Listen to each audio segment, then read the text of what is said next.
First of all, I'd like to start with my Happy New Year greetings. I'd like to say to the population of St. Martin that the 2016, after the year we've had behind us, a year of trials, tribulations, but also a year of blessings, that we are blessed to all of us who are still here in 2016 to still have breath and life, and that we are able to go forward and try our best to achieve the goals we have for St. Martin. Each and every one of us has a role to play in this, and I'm hoping that with this government that is in place, that we will be an inspiration to all of you to see that your contributions are also very, very important. Many look to government to solve all issues, but I believe, as I've always said over the years, that it will take a concerted effort from the entire community, and each one of us must be able to see ourselves in that. So firstly, I'd like to give thanks. Thanks for the ability to stand here today. Thanks for the support that I receive from our coalition and our Council of Ministers. Though there are only two here today, we continue to meet on a regular basis to discuss and collaborate in the interest of St. Martin. And I thank the people of St. Martin for the opportunity to do so. I would also at this time like to acknowledge that school has restarted on Monday, January 4th. Many students, teachers, etc. went back to school, some still facing some of the challenges they faced in 2015. 2015-16 proves to be a very challenging year, as you know, with the different financial issues that we are facing as a country. We are still very hopeful, however, that during the course of the year we'll be able to definitely increase the revenues for St. Martin to be able to execute all the programs and projects which we have planned. So I wish all students, teachers, staff, and parents much success for the remainder of this school year. Many of you who have not been giving your 100%, I encourage you to start to do so today, if you haven't started yet on Monday. All the resolutions you have made, I know will make St. Martin definitely a better place. Education is a key to the success of St. Martin, and I do wish everyone involved in the process a very successful year, a very hardworking year, a dedicated year, and that it is done with passion and love for those whom we hope to serve. The Ministry of Education, Culture, Youth and Sports will do everything within its power, and we have been meeting to discuss ways to improve education. We are having, of course, as mentioned in prior press briefings, that several ordinances must come out for us to be able to actually implement some of the and improve some of the educational areas. Some policies need also to be tweaked, and we are really looking into improving and making our education system even more relatable to the work market by looking at improving or including agriculture and marine-related studies in our curriculum. Of course, many wonderful plans that have already been started. I believe some schools have already been faced with some extension of the school day. One of the goals of this government is to also be able to provide even more after-school programs for our children on St. Martin, knowing that we have an economy-based system which keeps parents at the workplace most of the day, and many of our children leaving the schools at 1 and 2 p.m. are left to their own devices, which can, of course, lead to several problems. The Educational Care Center still remains a very important aspect which we hope to realize during this year, and more information on that will be disseminated to the public and the press as they come online. Promotion of sports, culture, and the arts as part of this ministry within education is one of our main focuses as well. Upcoming, that was just a broad overview of some topics we hope to tackle during the first part of this year. Some topics also coming up on Sunday. We ended our year 2015 with Thanksgiving for the ending of the hurricane season. We had a church service which was pretty well attended, and I'm at this time calling on the population of St. Martin to come out on Sunday as well. Sunday is a National Day of Prayer, January 10th, and it will be held, commemorated right here at the Clem LaBega Square in front of the government building from 5 p.m. to 7 p.m. This is not just something for a select few people. This is for the general public of St. Martin. But seeing the hardships that we have been facing as a country lately, I have had a discussion with the Culture Department, who is the organizer of this, together with the Council of Churches, that we extend an invitation to the police department to join us at this National Day of Prayer. I do believe that they have faced severe challenges over past 2015. They continue to face such internally as well as externally. The rise in crime that we know continues to plague the island. But much is being done in small steps, but I believe we would be able to show the police department the support that it has from this government by having them at the service to receive special blessings. I would encourage the general public to come out and show your support, not just for the police force, but to cover St. Martin in prayer. I do believe that action is necessary, and people will say, what can prayer do? But we are a Christian community. We are a community that believes in God. We believe that what we cannot do as human beings, God will find a way and will provide a way for us.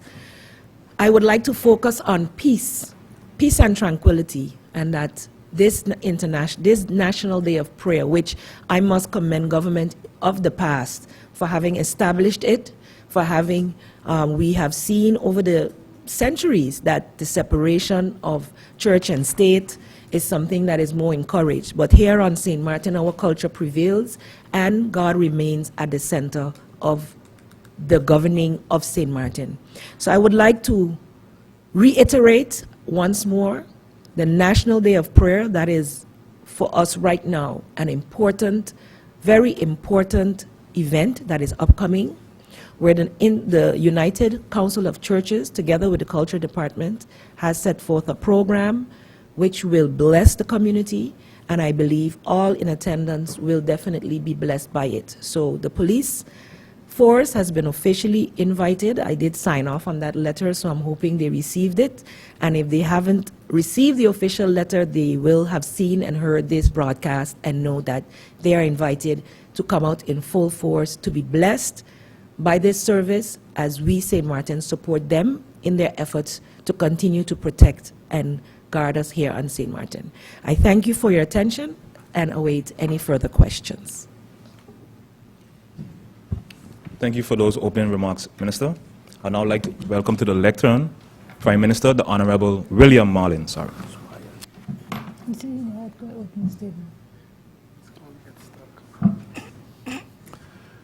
Thank you, and good morning, and a Happy New Year to one and all once again.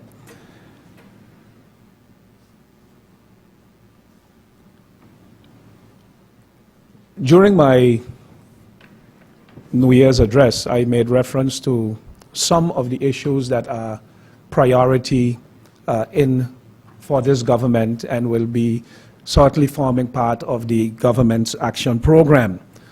As far as the government building is concerned, I said that this government is committed to the realization of the completion of the government building that has been pending for so many years and has been dealt with by different governments for the past years. I can update in the sense that this afternoon I will be meeting with the interim director of the SZV. As you know, we have come to an arrangement with the SZV and the APS. They will purchase the building. Government will lease the building back from them, and they will complete the building. So the discussion this afternoon is aimed primarily as the way forward in terms of getting the building completed and the furnishing taken care of. My personal desire is, of course, for us to, my personal desire is that we target the end of May, June, for the moving in of the government and certain government departments and ministries into the building. On their part, they're saying, well, more realistic for them would be somewhere around July. But at any rate, we hope that before the end of July that government and the different ministries would be able to move into the building. Next week, not this Sunday, next week Sunday, I will be going to the Netherlands for 1 week. During that week, I will have a brief meeting with the Prime Minister of the Netherlands. I will also be meeting with the Minister of Interior and Kingdom Affairs, and I will be meeting with the Vice Chair of the Council of State. I also will be meeting with the St. Martin House, the cabinet of the Minister Plenipotentiary. I will be visiting there as well. And as is customary, even when members of parliament go to the Netherlands, meetings with the students living in the Netherlands is always arranged. And this time as well, we have arranged such a meeting. One of the things that I hope we will be able to realize as well this year is the possibility, give the possibility to students studying in the Netherlands to be able to participate in the elections. We have a situation where Dutch citizens living in the Dutch Caribbean can vote in some of the elections of the Netherlands. You have to register in St. Martin, let's say, and you vote for elections in the Netherlands.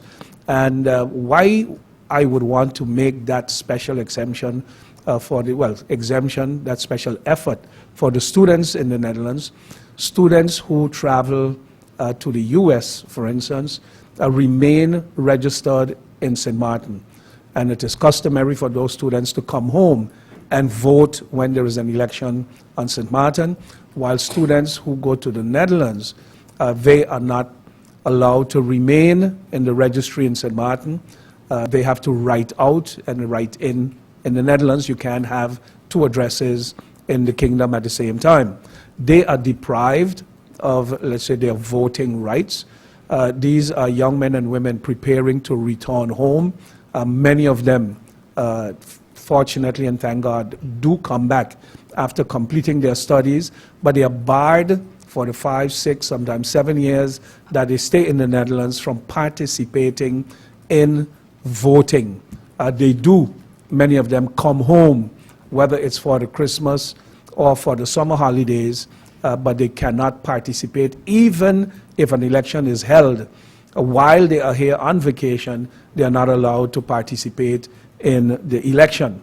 And we want to explore the possibility of having 1 or more polling stations in the Netherlands where on election day they would be able to go cast their vote and participate as St. Martin citizens in the electoral process.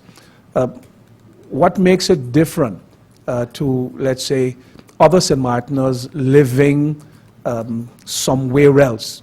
And I've used the example in interviews in the past where I say I have one of my sisters who has been residing in the Netherlands now for over 30 years. That is a choice she has made. She has chosen to go live in the Netherlands, and therefore we should not make it an issue if she cannot vote in elections in St. Martin, because a choice she consciously made. I am living there. But my son and daughter, while they have consciously chosen to study in Holland, they have not decided to make Holland their permanent home. Their home is in St. Martin. They still have their clothes and their bedrooms in the family home in St. Martin, and they return every vacation, let's say, at home. And I think the students should not be deprived of that opportunity to vote, particularly when you compare, and sometimes in one family, you would have one son studying in Tallahassee and the daughter studying in the States, in the Netherlands, and the son can vote, but the daughter cannot vote. So this is one of the issues we would like to rectify and hopefully get it done for the election in September upcoming. I also discussed the idea of the employment program for the young people. Tomorrow I will be meeting with a support team 2 persons from the central bank. I have discussed this program and this project with the director of the central bank. And this is one of the things I see, 1 or 2 people like frowning where the central bank comes in. The St. Martin government is a shareholder of the central bank. The central bank is one of those institutions that I think we have not made sufficiently use of their potentials and their resources. The central bank has top lawyers, top economists, top whatever basically you can find. And one of the things that I've said, for instance, in the past of the central bank is that it is amazing to see the speed with which they can produce documents in both the English and the Dutch language. The central bank, all their official publications are both in English and in the Dutch language. So I have used in the past as well the expertise of the central bank in advising government free of charge on certain things that government would want to do. In this case also, I've discussed several issues with the director of the central bank, and he has made available persons working in the central bank to support the project in advising on the way forward and in preparing legislation that would be necessary for the establishing of that employment fund and the realization of funding the employment fund. So legislation would need to be adopted, or certain procedures need to be put in place. So rather than paying some expensive consultant thousands of dollars to prepare certain things for government, we are using the resources available to us through the central bank in support of the project.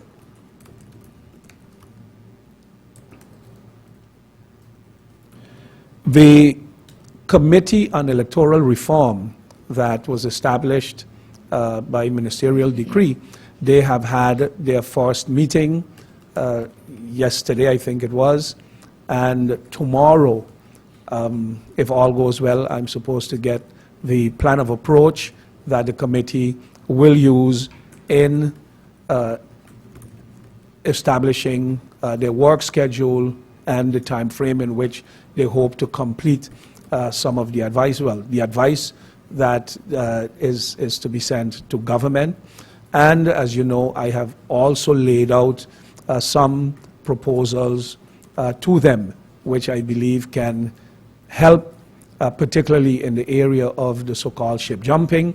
I have not been able to read it in its entirety today, but on my way to work, I was scanning a comment by Julio Romney, who himself has made proposals to Parliament that seemingly did not catch on. It's unfortunate that Mr. Romney believed that the proposals leaning towards dictatorship. I look forward to have discussions with the public. We will engage the public. We will hold 1 or 2 sessions in which the public and Mr. Julio Romney, of course, is welcome to make his presentation or his counter-arguments. But I definitely do not agree with his take on it. It is healthy to have a debate and a discussion on these issues. But for instance, proposals that he has made in the past to Parliament, where he is suggesting that instead of one jumping ship, the person should have to give up his seat and walk away. Now, of course, that is always the most welcome. But what happens if elected members of Parliament choose not to give up their seat? Then we will have, not necessarily a problem, I'm saying, and with my proposal, we are saying you have a choice to remain with your party and vote your conscience, because that is what you have to do, that is what is expected of you, not because I'm a member of a particular party, even if I'm the leader of the political party, that there is a proposal on the floor of Parliament, that I'm obligated to vote for it. You have to vote your conscience. It does not mean that if we have a faction of 4 persons and 3 of them vote in favor and I vote against, that I'm now, I have jumped ship or I am against my party. No, I'm against a particular proposal. I'm against a particular piece of legislation. What I am advocating is, if a member of Parliament jumps ship, that member of Parliament won't be able to use his seat in the formation of a government. That member of Parliament can support the government, can vote along with the government, can continue to vote his or her conscience.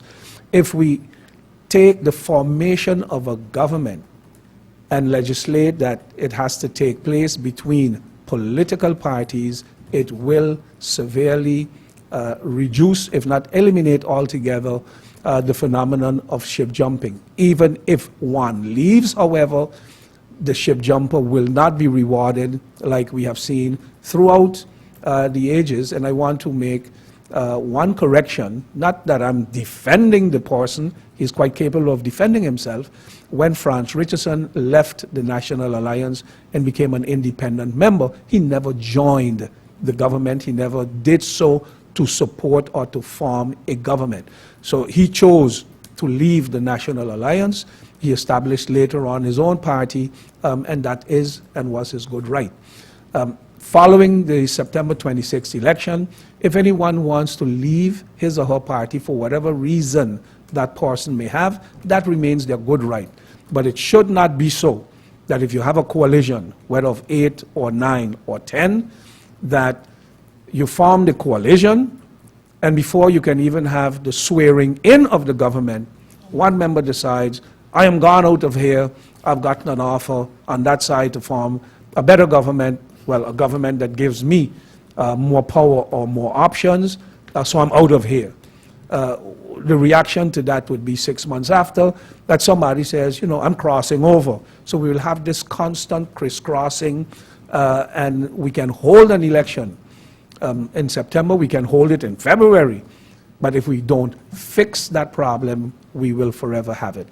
So tomorrow I expect to get the plan of approach from them as to how they will structure their work as committee to arrive as soon as possible to the final advice to government. And we will also, as I said, have public debates, public hearings. Of course, the proposals have to be discussed in Parliament. So it is not so that we'll establish a committee and then one of these days you will hear this is the final results and this is what it will be. There will be public discussions and the public will be given the opportunity. And I welcome the initiative taken by Julio Romney to immediately react to it. The more people who react, the livelier the debate on this whole issue will be. But it does not mean that, you know, you have to agree to everything. Julio Romney does not agree with my proposals. That is his good democratic right. And I certainly, from what I have read so far, do not agree with his take and his reaction to it. I thank you. So far, my opening statements. Thank you very much for those opening statements. We now go over to the question and answer period, and I'll turn to Ms. Bibi Shaw. Good morning, Rodney. Good morning, ministers. Minister Jacobs, in your statements, and I don't want to go all through of them, but I want to specifically ask you, is there anything done to try to work with the Ministry of Labor so that we can create more jobs for young people on the islands? Crime is escalating. You spoke about it. But if the young people does not get an opportunity to work, certainly they are going to go in the other direction. Is there anything that we are working on so that we can create more jobs for young people? Thank you for that question, Bibi. Basically, before coming back here, or I should say my first time as a minister, there were several discussions between the ministers of labor and education in collaboration. However, since leaving, I have noticed that Labor continues to do what they're doing, and Education, especially through Youth Department, continues to do what they're doing. Justice Department also does some things. I believe that it is one of our goals to do more collaborative stuff. We have not finalized that. We've actually, the Prime Minister's proposal actually touches on all areas. So his proposal, when discussed with us, we all supported it, and so we will all be working together on this project that will be bringing more jobs to young people in St. Martin. So that is an immediate something. But of course, in the long run, as I mentioned, that we are looking at matching our education system better to the workforce. These are some of the areas where, for instance, I went on a tour of a marine-related, I don't even know what to call it. It was, I think, rigging and that kind of thing. I'd been to the schools during my tours and saw that some MPC students were working on a boat, building a boat. I know that at the NEPA they have some trade in the marine industry going on there as well. So there is something for that area. That is an area where if you go down to the docks and the areas that you don't see many of our people working. And the business people there are open to it. So there's going to be a lot of discussion in terms of how to get more involved from the high school level in order to promote this area of study or work for our young people.